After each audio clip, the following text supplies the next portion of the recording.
báo và bé bạn chu kỳ bước qua gặp lại một người yêu lấy những bản sự rất lớn rất lớn được pháp lý như anh được rồi sao Hà Nội hội việc cho ai sẽ có ba người đơn giản và cái người vừa mà mình như lấy trước hay không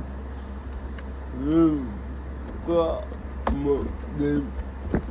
kiến thức được hoàn cảnh làm được với mà mình đi có thể sẽ rất máu ứ lớn về